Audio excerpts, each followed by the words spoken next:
निकल घोड़े पहली फुर्सत में निकल।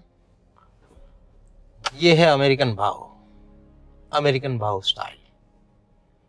तो दोस्तों, आज मैं आपसे वीडियो में मिलने आया हूँ, वो एक किस्सा सुनाने आया हूँ। वो किस्सा यूं है कि एक सेकंड, कोई एक छोटी सी प्रॉब्लम है, मैं आपसे वापस मिलता हूँ। तो किस्सा ऐसा है कि मेरा एक दोस्त था, कॉलेज के दिनों की बात है सॉरी। तो मेरा एक दोस्त था, तो उसका एक्सीडेंट हो गया था, तो वो हॉस्पिटल में था। तो मैं उसको मिलने गया हॉस्पिटल। तो माँ काका काकी यानी उसके माँ बाप बैठे हुए थे। दोनों दुखी थे, काफ़ी दुखी थे। मैं बैठा, भाई क्या है कैसा है, उसको भी हालचाल पूछे थोड़े। हम दोनों अकेले होते हैं तो कुछ एक अलग ही मस्ती होती है, लेकिन क्या भाई उस एज में तो क्या सारे नाटक चलते हैं। यानी जब पापा मम्मी बैठे हैं तो थोड़ा तमीज से पेश आना होता है। तो ऐसे ही सब हालचाल पूछे। थोड़ी ही देर में एक भाई साहब आए, उनके रिलेटिव थे। तो रिलेटिव आए तो उन्होंने बोला कि आपने इस हॉस्पिटल में एडमिट किया, अच्छा ही है, लेकिन ऑर्थोपेडिक उसकी हड्डी टूट गई थी पैर की। तो जो ऑर्थोपेडिक है ना, तो वो ये ऑर्थोपेडिक हॉस्पिटल वो बहुत पॉपुलर है, वहाँ पे बहुत अच्छा काम है, डॉक्टर सब बहुत बढ़िया है, एकदम ऐसा वैसा। लेकिन ठीक है, अभी ये भी ऐसा अच्छा ही है, कोई ऐसा दिक्कत नहीं है, लेकिन वो थोड़ा ज़्यादा अच्छा रहता। तो क्या ऐसा बोलता है ना कोई जब भी, यानी आप भी ध्यान रखो कि भाई कोई ऐसा बोलता है ना तो लोग ज़्यादा मायूस हो जाते हैं हॉस्पिटल वगैरह में। तो जनरली ऐसी डिस्कशन मैं पसंद नहीं करता पर्सनली। अब ये हुआ, थोड़े मायूस हो गए, लेकिन फिर भी उसके पापा ने हिम्मत जुटाई कि भाई नहीं नहीं, ये ऐसा है कि हमारे फैमिली में, हमारे रिलेटिव्स में जितने भी लोग हैं, तो क्या उनको कुछ ऑर्थोपेडिक का प्रॉब्लम होता है तो यहीं पे हम लोग आते हैं, और सबका ऐसा कोई ऐसा सच मैंने सुना नहीं। अभी उस आदमी को पता नहीं क्या था, उसने बोला नहीं, इसी हॉस्पिटल के एक आध दो किस्से सुने हैं मैंने, अगर बात करके देखो, अगर हो सकता है तो थोड़ा इधर उधर कर लो। अभी ये सुन के वो थोड़े टेंशन में आ गए, तो फिर भी थोड़ा क्या होता है कि उन्होंने अपना बचाव किया, डिफेंस लिया। उन्होंने ये बोला कि नहीं, हमारा ये तो एकदम घर जैसे है, बहुत अच्छे से संभाल रहे हैं, वैसे ऐसा कोई इश्यू नहीं है, और हमारे फैमिली में, हमारा फैमिली ऑर्थोपेडिक ही है। तो उसने उस तरह का, नहीं नहीं ठीक ही है, कोई दिक्कत नहीं, सब सब अच्छा ही है, ठीक है। फिर थोड़ी देर में, उतनी देर में नर्स आई, और वो यूरिन की जो थैली रहती है ना, तो उसके लिए कुछ आई थी वो। तो उससे कुछ इधर उधर हुआ होगा, तो वो जोर से चिल्लाया, उसके तो घोड़े लग गए दोस्त के, तो जोर से चिल्लाया।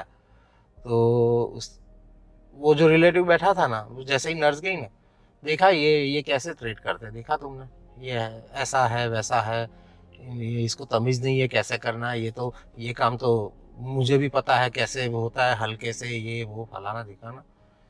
फिर थोड़ी देर बहुत बैठा और वो निकल गया। अभी इतनी बात तो एकदम जरा सी थी, लेकिन थोड़ा वो क्या, वो पेरेंट्स मायूस हो गए, मेरे दोस्त के तो ऑलरेडी घोड़े लग गए थे, दो चार घोड़े और लग गए। तो ये खत्म हुआ। फिर तुरंत बाद में एक उनके पड़ोसी थे, पंडित जी, वो पंडित जी आए। उससे बोला, अरे रे रे, अरे रे रे, क्या हो गया? अरे भाई तुम गाड़ी संभाल के चलाया करो, ये है वो है। एक्चुअल क्या था, उसकी गर्लफ्रेंड का चक्कर था, साला उसकी फील्डिंग भर रहा था, और उसी चक्कर में वो वहाँ गया और ये सब हो गया। तो ये सब तो कोई आप बताने की ज़रूरत नहीं होती है, कुछ भी बहाना मारा होगा उसने। तो पंडित जी बोले, भाई ये देखो, आपका बिजनेस का भी मैं सुन रहा हूँ, थोड़ा इधर उधर चल रहा है ऐसा वैसा, अभी ये बच्चे का ऐसा हुआ है, अभी मुझे ऐसा लग रहा है कि आपको कोई विधि विधि करवानी पड़ेगी। और क्या है, 5-6 हज़ार का भले खर्चा है, लेकिन ये मेरा आपका बच्चा है, मेरा बच्चा है, अगर आप नहीं दे सकते 5-6 हज़ार, तो मैं अपनी जेब से निकाल के भी करवाऊंगा। ये बहुत ज़रूरी है और सबके लिए अच्छा है, और ये तो सब अच्छा हो जाएगा। एक बार ये कंप्लीट कर देंगे सब सही हो जाएगा, कोई दिक्कत नहीं है। तो तो काका बोले, अरे उनके पापा यानी काका, मैं काका बोलता हूँ उनको, काका काकी, उसकी माँ को मैं काकी बोलता हूँ। तो काका बोले कि अरे पंडित जी ऐसा कुछ नहीं है, अपने भगवान ये वो अपने सब साथ में है, लेकिन आपको जो करना है वो आप कर लो, और पैसों वैसों का ऐसा कोई दिक्कत नहीं है, वो हम कर लेंगे। वो ऐसा थोड़ी है कि भाई आप क्यों निकालो पैसे, भाई विधि मेरे बच्चे की हो रही तो कर देंगे। नहीं, वो ज़रूरी भी है, ऐसा है वैसा है करके वो पड़ोसी भी निकल लिए। अभी थोड़े यानी क्या, दो जन ऐसे आ गए तो थोड़ा और होता है। और माँ बाप से ज्यादा जो बेचारा लेटा हुआ है, जो दर्द सह रहा है, उसको ज्यादा पेन होता है। अभी उसके बाद में एक उनके रिलेटिव आए, अरे रे रे रे एक्सीडेंट हो गया, ये वो ऐसा वैसा, चलो बेटा तुम तो मजबूत हो, ऐसे कोई दिक्कत नहीं आएगी। हाँ लेकिन ये टाइम थोड़ा गलत हो गया, एग्जाम के पहले ये नहीं होना चाहिए था। एग्जाम हम सेकंड ईयर में थे शायद, हाँ सेकंड ईयर में ही थे बीकॉम में। तो एग्जाम का वक्त है, मैं देखता हूँ मेरा लड़का कैसे कर रहा है ये सो। तो अभी वो मेहनत पढ़ाई का टाइम था और ये सब हो गया। लेकिन बेटा तुम चिंता ना करो, जान से ज़्यादा कोई ज़रूरी नहीं होता, पढ़ाई तो भाई होती रहेगी। और वैसे भी सेकंड ईयर के मार्क्स कहाँ फाइनल में इतने ज़्यादा मैटर करते, वो अगले साल थोड़ी ज़्यादा मेहनत कर लेना, और इस बार जितनी हो सके उतनी करना। कम मार्क्स आएंगे चलेगा, अरे फेल हो जाओ तो भी चलेगा, ऐसे कोई दिक्कत नहीं है। उसने वो काका को बोला, अरे ये इसकी जान से ज़्यादा कुछ ज़रूरी नहीं है, इसको ये एग्ज़ाम के लिए आपको कोई प्रेशर नहीं करना है, बच्चा हमारा सही सलामत रहे वही है, भले वो फेल हो जाए, कम मार्क्स आए, चिंता नहीं करने का, अपना बच्चा बस सही सलामत है ना, वो भगवान से प्रार्थना करने की, ये एग्ज़ाम की कोई चिंता मत करो। अभी वो साला थोड़ा ऑलरेडी एक आध दो सब्जेक्ट में थोड़ा इधर उधर था, थोड़ा फैमिली में भी प्रेशर था, मिडिल क्लास फैमिली में तो क्या वही सीन होता, वैसे मैं भी मिडिल क्लास ही था तो प्रेशर तो होता ही है। तो उसके ऊपर एक एग्ज़ाम का और बोझ बढ़ गया, ऐसी बात से। पता नहीं उसके दिमाग में क्या था, वो आदमी क्या साबित करना चाहता था ये वो। लेकिन कई बार क्या होता है कि इंसानों को अकल नहीं होती कि भाई कैसे हॉस्पिटल में कैसा एटिकेट्स होने चाहिए, कैसे बात होनी चाहिए, क्या होना चाहिए। तो वो भाई साहब भी निकल लिए। अभी मैं काका काकी और मेरे दोस्त की सूरत देखूं ना, एकदम उनकी ऐसे सूरत पे लग रहा था कि जिंदगी झाड़ बन गई है, समझ रहे हो, झाड़ बन गई है जिंदगी।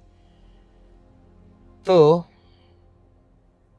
एकदम यानी हम देख ही नहीं सकते ऐसा।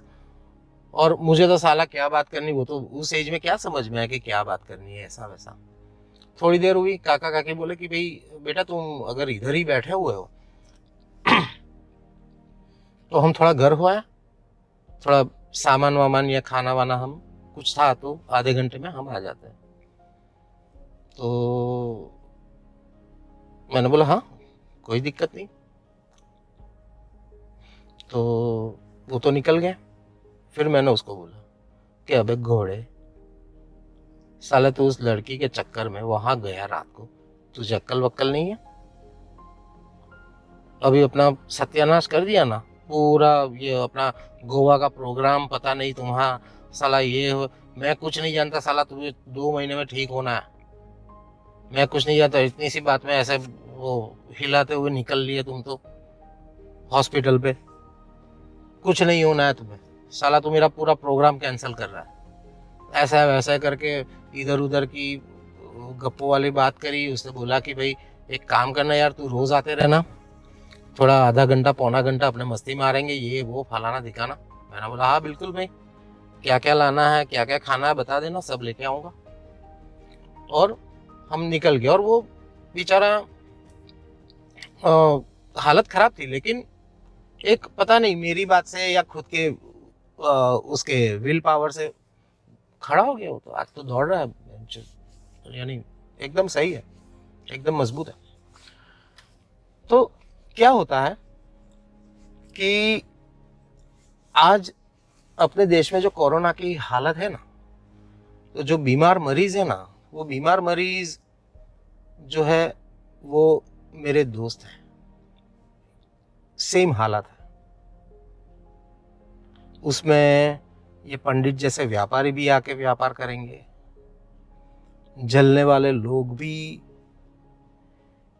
उसको एग्जाम टाइप का प्रेशर देंगे, ऑक्सीजन नहीं है, ये नहीं है, वो नहीं है।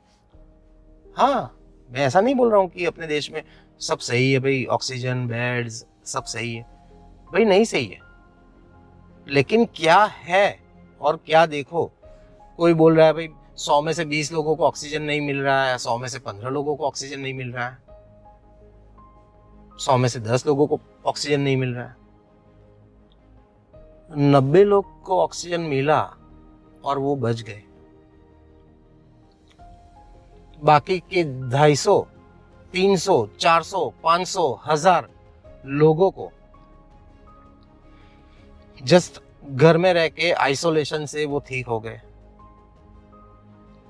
तो हम लोग उस पे क्यों फोकस नहीं कर रहे? हमको उस पे फोकस करना चाहिए कि भाई जितनी खराबी हो सकती थी उससे बहुत कम हुई है। क्यों? क्योंकि हमारी इम्यूनिटी सिस्टम ऐसी स्ट्रांग है, सब कुछ है। तो इस चीज में हमको एक साथ स्ट्रांग रहना है और जो पेशेंट है उसको स्ट्रांग करना है। बाकी तो ये मीडिया, ये व्यापारी लोग, ये लोग तो प्रेशर बढ़ाते ही रहेंगे भाई, हमको उनको सुनने का ही नहीं। हमको अपने इस परिस्थिति में हमारी सरकार के साथ खड़े होकर लड़ना है। मैंने लोगों से बात करी है, उनके खुद के घर में डेथ हुई है, मैं समझ सकता हूँ उनका गुस्सा, लेकिन ये सब जो है वो किस्मत का खेल है और किसी के हाथ में नहीं है। अमेरिका जैसा देश पूरा बर्बाद हो चुका है और आपको शायद पता नहीं, जब तक ट्रम्प था तब तक कोरोना बहुत गंदगी फैला रहा है। जैसे ही बाइडेन आ गया, भाई कोरोना सब सही है, यानी कोई प्रॉब्लम नहीं, अभी सब बहुत बढ़िया है। अभी भी बढ़िया नहीं है। ब्रिटेन, उसमें बहुत खराब हालत है। फ्रांस, तो उसमें भी कुछ कोरोना तो नहीं, लेकिन उसका भी कुछ उल्टा सीधा चलता रहता है। ऑस्ट्रेलिया लाइन में है। इंडिया आ चुका है मीडिया की नजरों में, भाई वहीं पे सब खराब चल रहा है जिनकी चाइना गवर्नमेंट से पट्टी नहीं है। ऑस्ट्रेलिया जापान लाइन में है, उनका भी कुछ ना कुछ आएगा। कोरोना नहीं आएगा तो फौरन आएगा, कुछ भी आएगा। लेकिन आप समझो दूसरी चीज क्या हो रही है, ये साले स्मशान भूमि क्यों दिखा रहे हैं हर बार?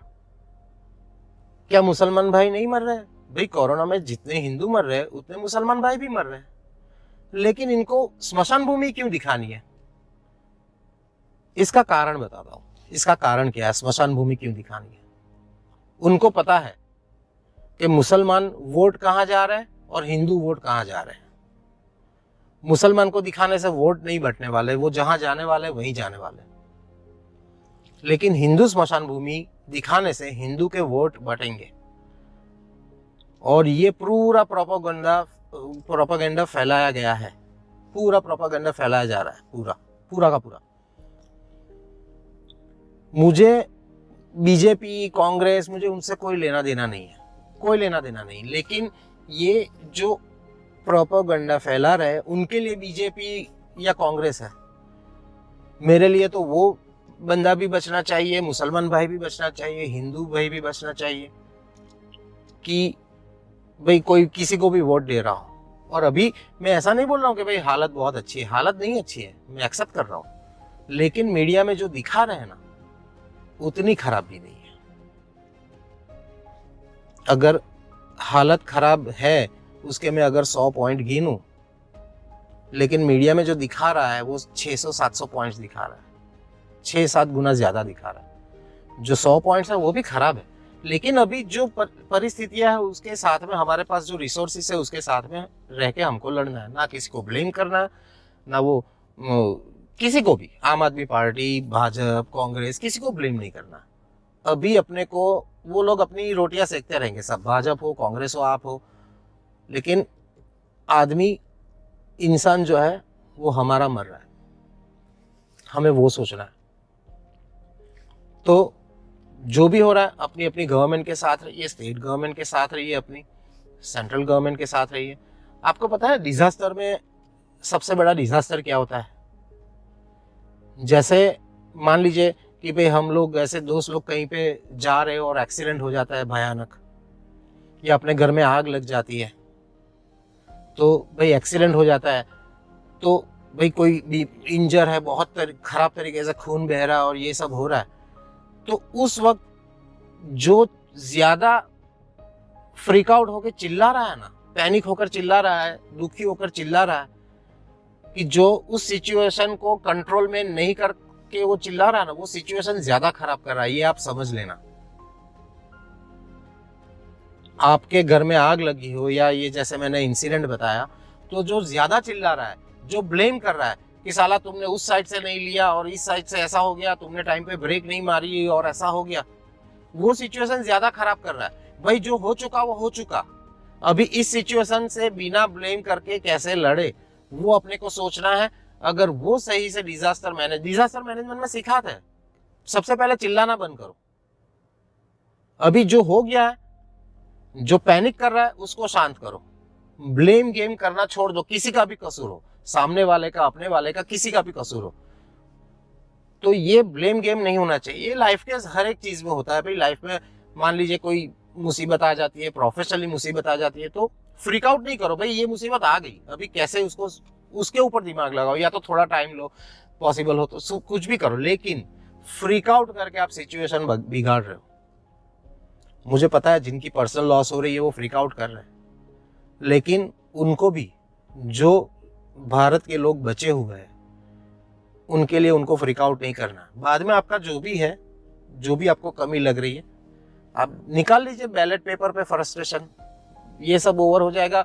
निकाल लीजिए फेसबुक पे फ्रस्ट्रेशन, मैं कहाँ मना कर रहा हूँ, लेकिन फ्रस्ट्रेशन निकालने का ये टाइम नहीं है। और आप बिलीव नहीं करोगे, मैं दिल से प्रार्थना करता हूँ। मैंने ये 5 या 6 दिन पहले आंख बंद करके स्पेशल 10 मिनट के लिए प्रेयर करी। वो प्रेयर मैंने अपने देश के लिए करी, अपने भारत के लिए करी, कि भगवान करे यहाँ से भी जितनी भी मदद हो सकती है, बोलने का मतलब नहीं है, लेकिन जितनी भी मदद हो सकती है मैं करता रहता हूँ। जिनके बिजनेस टूट गए उनको भी मैंने हेल्प करी है, जिनको खाने की ज़रूरत है, ये है वो है, तो वो भी मैंने करी है। लेकिन बस एक साथ खड़े रहने का टाइम है अभी, सबको एक साथ खड़े रहने का टाइम है। तो ऐसे ही देश अपना बनेगा, ऐसे ही अपना देश बढ़ेगा। जैसे मेरा दोस्त खड़ा हो गया है, वैसे अपने को सबको मिलकर भारत को खड़ा करना है। बस यही मेरी हाथ जोड़ से आपकी प्रार्थना है। इस मेरी चैनल को सब्सक्राइब ना करोगे तो चलेगा, लेकिन ये वीडियो को आप ज़रूर शेयर करो। अगर आपको अच्छा लगे, शायद 1-2 जन जाग जाए, तो मेरी ये कुछ 15-20 मिनट की मेहनत जो है उसका कुछ रिजल्ट मिले। और भगवान से मेरी प्रार्थना है कि मेरे भारत को, पूरी दुनिया को ठीक कर दे, इस महामारी से ठीक कर दे। Thank you for watching, see you in the next video.